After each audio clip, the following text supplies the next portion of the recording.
Kitchen Nightmares, Equestrian Misadventures written by Spectro 138 Burger Princess Shack Part 1. That afternoon, after arriving back to Ponyville from Griffinstone, Twilight permitted Goldie and Gilda to stay in the castle guest rooms until Rainbow and Rarity can properly build rooms for each respective griffin. Gilda was a little too thrilled about the idea of staying in a castle practically made entirely out of shiny objects. Rainbow spent the better half of the afternoon chasing her around the castle, trying to keep her from stealing any of Twilight's appliances. In one extreme case, Gilda even tried stealing the memory gems off of the Golden Oak's root chandelier in their throne room. Goldie provided an odd calming device for Gilda in the form of a ball of yarn soaked in steak sauce. Twilight meanwhile took both Gordon and Goldie on a proper tour of the castle. Going through each of the main hallways, her endless library wing, her large kitchen, the throne room, her indoor swimming pool, and even a royal study that she had not previously discovered up until that point. A few of Gordon's cameramen who were still awake after arriving back were filming every inch of the castle, making sure that everyone back on Earth could have a chance to see it. By the time that the day had come to a close, Gordon was quite tired, but he committed to making dinner for the gang to celebrate their success in Griffinstone. He helped Twilight and Spike make a sizable feast for everyone staying at the castle. Rainbow Dash decided to spend the night at the castle to help Gilda with the transition to living in Ponyville. Gilda tried to protest, but Rainbow Dash wouldn't take no for an answer. She had become very protective of the Griffin ever since she had seen what went on at Greta's bakery. Twilight, Gilda, and Spike spent every moment in the kitchen watching Gordon and learning as much as they could from his every action. The Lavender Alicorn in particular felt ecstatic to have a worthy teacher once again, even if it was in a unique niche. She always had her trusty notebooks with her to document everything. Each of them was organized by color, subject, and relevance to the topics she was learning. "What kinds of dish did you want to make tonight, Gordon?" she asked excitedly. "Cooking is surprisingly fascinating, especially the way you do it. There is more than just eating, you know," Gordon said matter-of-factly.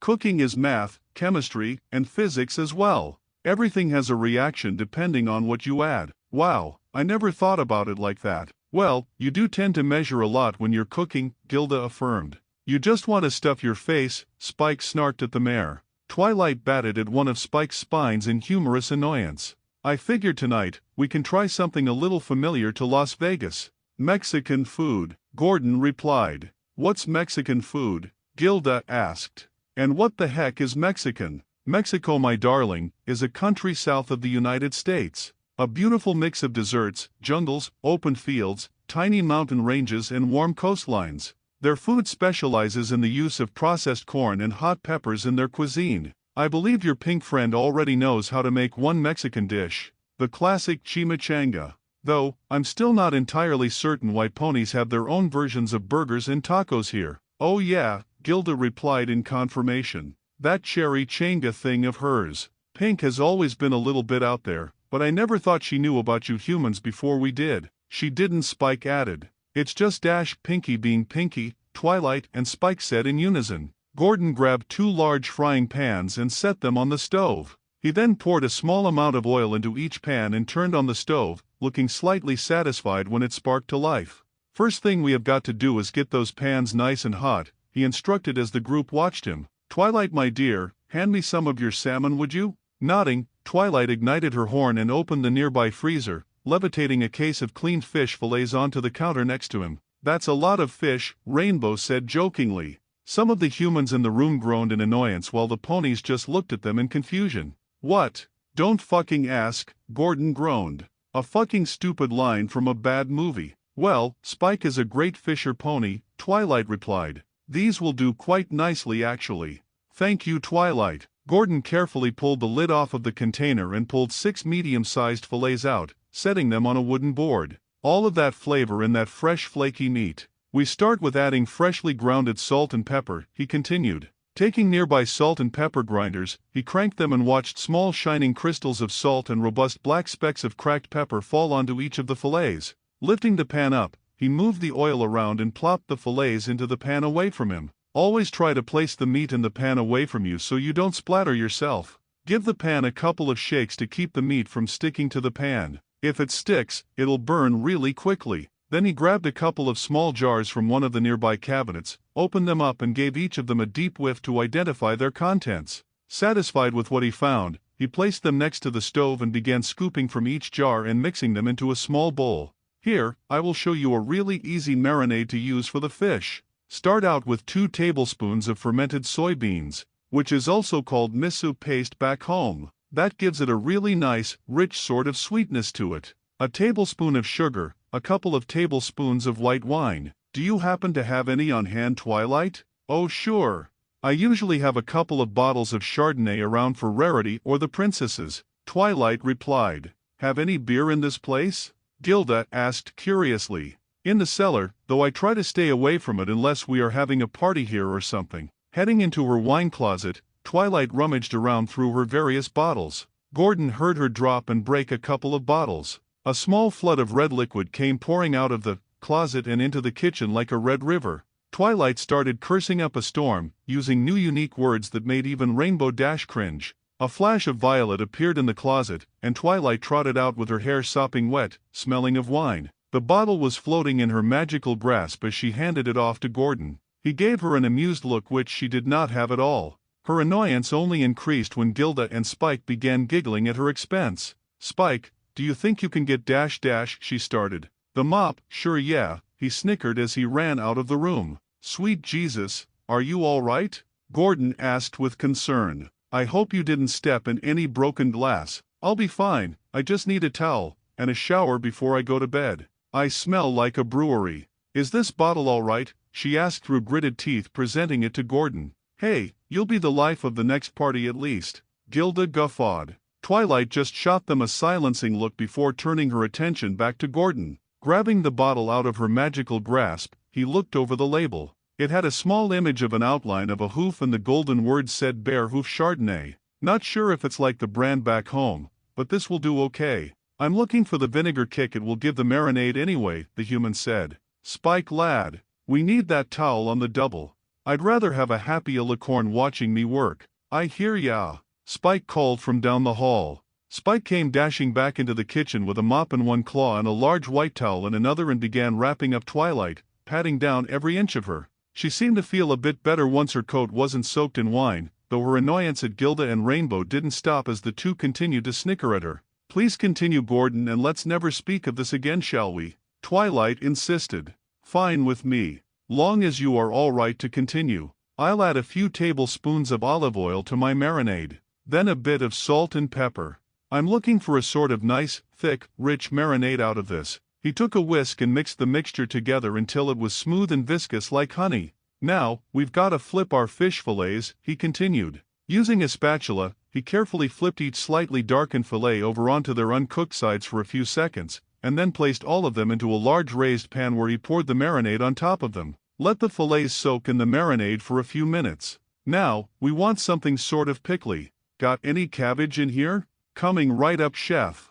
Spike exclaimed as he ran into their produce cooler and came out with 2 big cabbages. Beautiful. Those will do nicely. Grabbing both and placing them on a cutting board, Gordon sliced them lengthwise and started dicing them into tiny strips. He then placed the shredded cabbage into another small bowl and began seasoning it. A pinch of red chili flakes to give it a small hint of spice and a touch of fresh lemon juice, he said as he grabbed a lemon from a nearby fruit basket and squeezed out some of the juice into the cabbage. Opening the spice cupboard again, he looked around the various bottles until he pulled one out that had a golden liquid dancing around inside of it. He then unscrewed the lid and smelled. Toasted sesame oil, he said with assurance. Just a couple of drops of that into the cabbage. How can you tell? Spike asked as he jumped up onto the counter. Smell is a sense we gotta improve in our field, sport, Gilda stated. The scent of the food and the ingredients is part of the experience, and it certainly helps when a difficult owner won't tell me what they are putting into their food, Gordon added.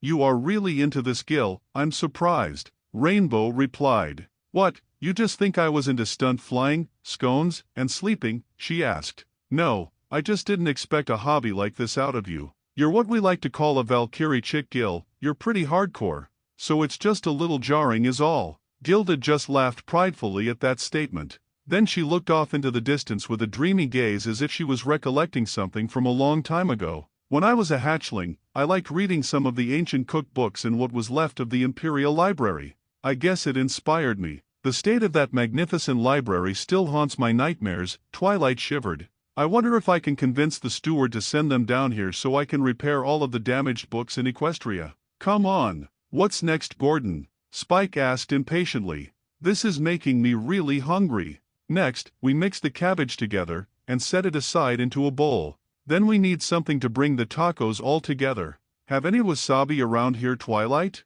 I always save some for my special cupcakes, Pinky shrieked as she popped out of a pot. Everyone in the room nearly jumped out of their skins at the sudden arrival of the pink mare. Holy shit, Gordon swore. Can you please not fucking do that, Miss Pie? You scared the living daylights out of me. I heard a cry for help, and here I am, she said innocently as she presented some ingredients to Gordon. Don't you have to babysit the cakes again tonight, Pinky? Twilight asked with a raised eyebrow. The little sweeties are fast asleep.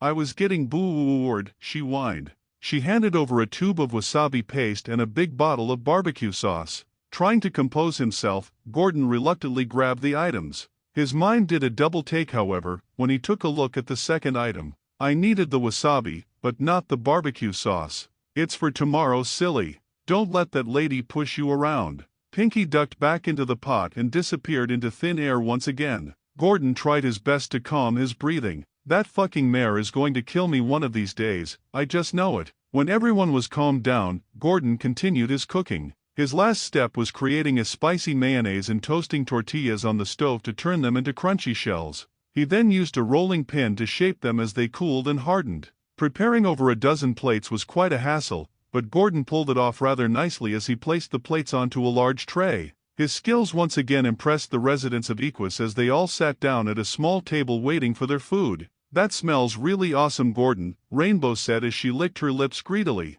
I agree. Every time Spike or me cooks dinner, it's just something relatively simple. Maybe we should invest in a head chef for the castle. Interested in a permanent job here, Gordon? Twilight asked jokingly. I guess I can consider anything at this point, Gordon chuckled in response. My career has gone through some odd turns as of late. The human chef didn't notice that all the while he was serving their dinner, a certain brash griffin in the room was eyeing him longingly. A longing look that she was certain would continue far into the future. After dinner, Gordon and the girls all went off to bed to get an early start. Twilight was still unsure about any legitimate leads in the surrounding cities of Equestria, so she considered that searching around in Ponyville first would be a safe enough start. At the very least, it might give them the home field advantage with their endeavors. The next morning, Gordon woke up once again to another sunny day in the land of Equestria. The warm sunlight creeped through the curtains of his bedroom window and landed on his blanket, where it warmed him up delightfully in a comforting hug. Pulling off his blankets, he swung his legs off the edge of the bed and stretched them, hearing a satisfying pop from his joints. He couldn't help but feel quite grateful that he had the honor to live in a castle with a princess while he conducted his services. When he first arrived, he was apprehensive to how unusually forward and friendly everyone in this dimension was. However, it was very refreshing as opposed to many of the abrasive people he had encountered in his long career. Out of all of them, though, Gordon had found something of a kinship with Princess Twilight Sparkle and her adoptive son Spike. They reminded him much of his own family and in many respects of himself. They both shared a passion for learning and traveling to different places. The only difference was she was a bit more tolerant of foolish people than he was. Ever since he had arrived there in Equestria, she had treated Gordon like he was very much a part of their unique family. It got him to considering maybe owning a second house in Ponyville, apart from his home on Earth. His wife and daughters would probably get along with his new friends swimmingly. Gordon had a small breakfast with Twilight and Spike as they went over a few final plans before setting up the newest nightmare. Rainbow and Gilda left soon after to Cloudsdale to get acquainted with her new permanent lodgings at Rainbow-Dash's Cloud Mansion. Goldie sat down with them at the table and ate quietly as she listened in on their conversation. Do you know the owner of this, Burger Princess? Gordon asked the alicorn. His name is Skillet. He's a nice unicorn stallion, Twilight said cheerfully. I've known him and his family since I moved to Ponyville. He runs the restaurant with his mother and father. Apparently they moved here from Claustrala when his grandfather passed away. I remember hearing that something about a large inheritance was involved, but I don't remember much else. Claustralia? Fuck me, Freddy, Gordon swore silently at the interdimensional pun. Okay, so a literal family-run business. A dying business type, but it is good to see it still in practice over here too. Lately, however, I've been hearing that they have been getting sloppy with their quality and fights have been breaking out a lot more often than usual. Plus, they've been adding some really weird native Claustralan Aborigine dishes. Like what? The usual really weird stuff, Spike replied nonchalantly. Bat soup, stuffed beetles with garlic paste, kangaroo pies, termite dip, eucalyptus wraps, and even scorpion pops. I'm pretty sure those last two are extremely dangerous though. I'd rather not eat something that could poison me from the inside. I hear humans eat those things sometimes without any problems though. Ah, Gordon said in realization. Yeah, that type of eatery is tricky to set up, especially if you aren't catering to a specific audience. Plus, working closely with your own family in a business can be both a curse and a blessing, given the circumstances.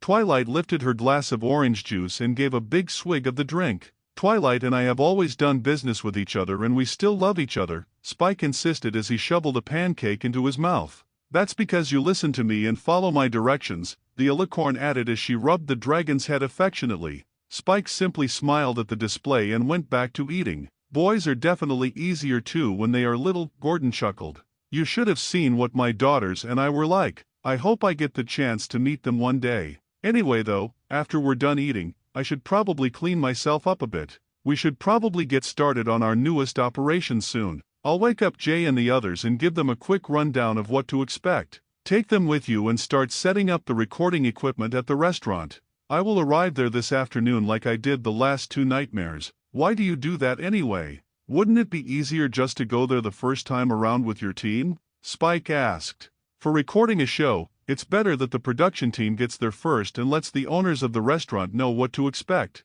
That way they will be a bit more familiar with our equipment and how we conduct the interview segments for each nightmare, Gordon explained.